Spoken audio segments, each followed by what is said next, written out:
Hey,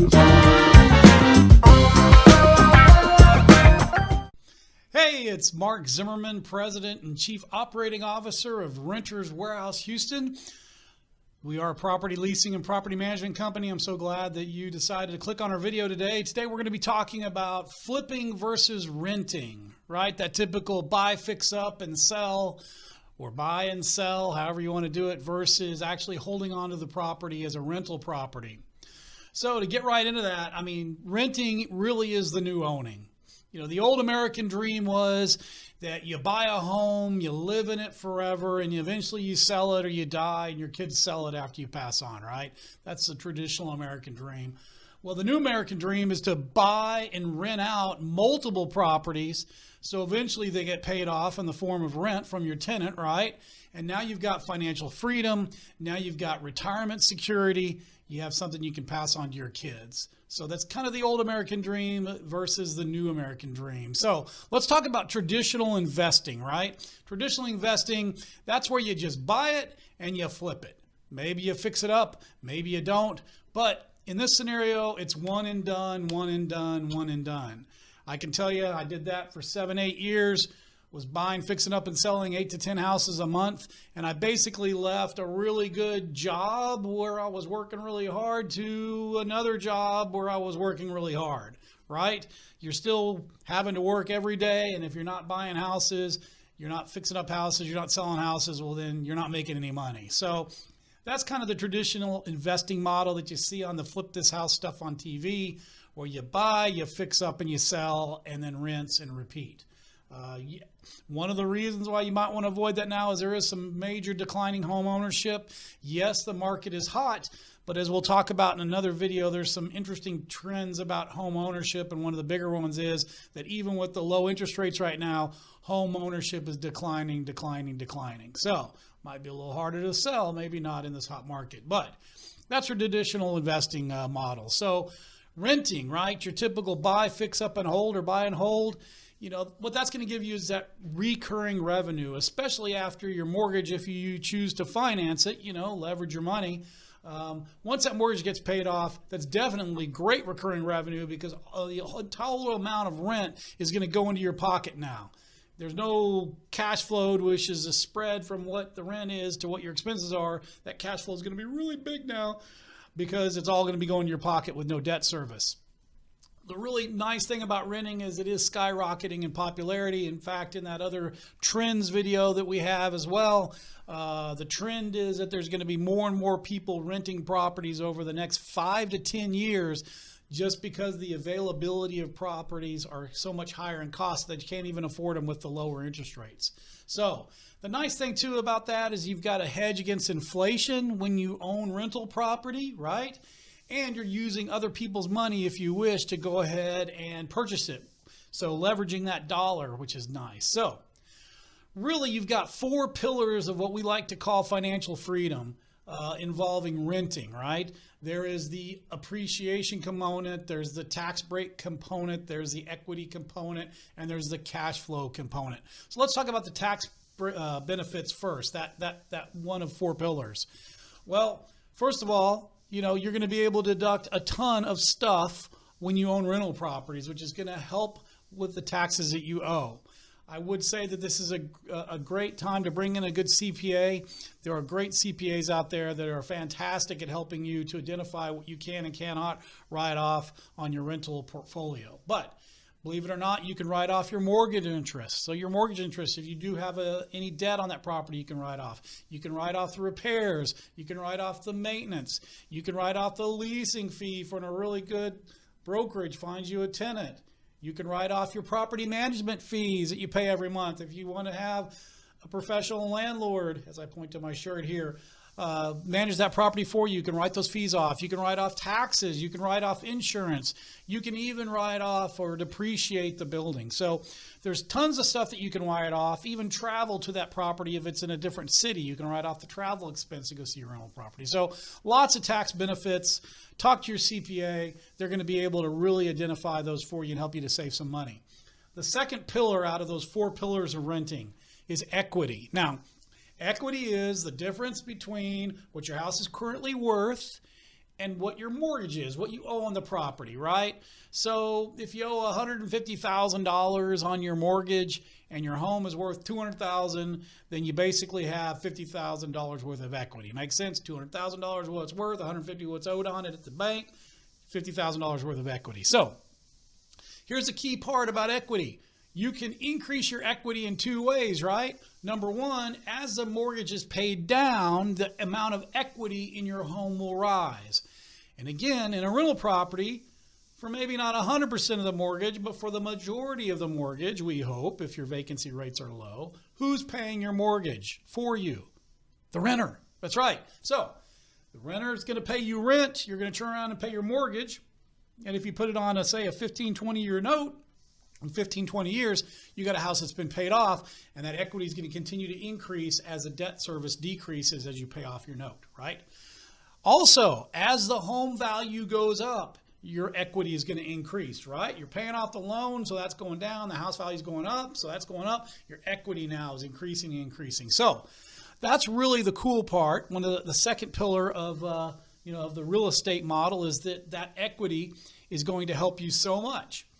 Fantastic. And get paid off by your tenant in terms of the mortgage.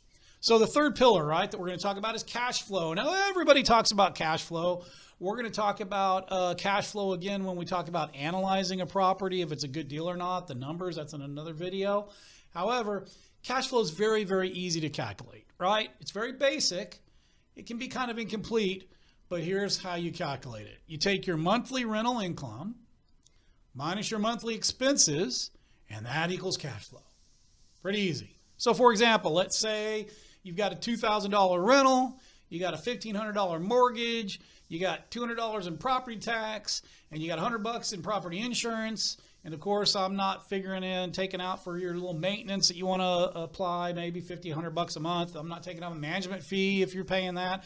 But there's a simple, easy one. In that example of $2,000 in rent, $1,500 cash flow, $200 property taxes, and $100 insurance every month, your cash flow for that property every month would be $200. So people look at the cash flow. Cash flow is great. You know, if you get enough properties, your cash flow can really mean something, even if it's only $200, $300, $400 a house times 20 houses. That's not a bad little income on cash flow. However, once the debt service, your mortgage is paid off, now that cash flow is everything except for the insurance and the taxes, right? Which is a big, big number. So lastly, the most important pillar of the four pillars of renting real estate that I think of, that I think everybody agrees is the most important, is appreciation.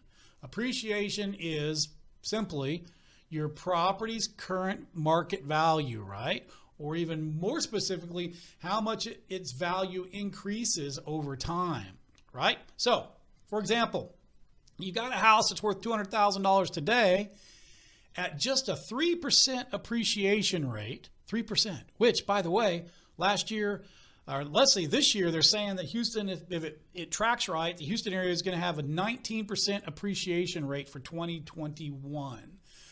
The actual appreciation rate for Greater Houston in 2020 was 16%. Now, Houston's been around 4, 5, 6% over the last 20, 30 years, right? You can always count about 5, 6% in Houston. Some areas more, some areas less, but yeah, 4, 5, 6%. In my example, at $200,000 at a 3% appreciation rate, which is extremely conservative, that means in 15 years, that house is going to be worth $311,000. You get that appreciation? Crazy. 3% appreciation rate. That house is going to appreciate from $200,000 today to $311,000 in 15 years. So appreciation is huge, huge. And in my example, that's $111,000 in appreciation over 15 years. Not bad. And that's at the little 3%.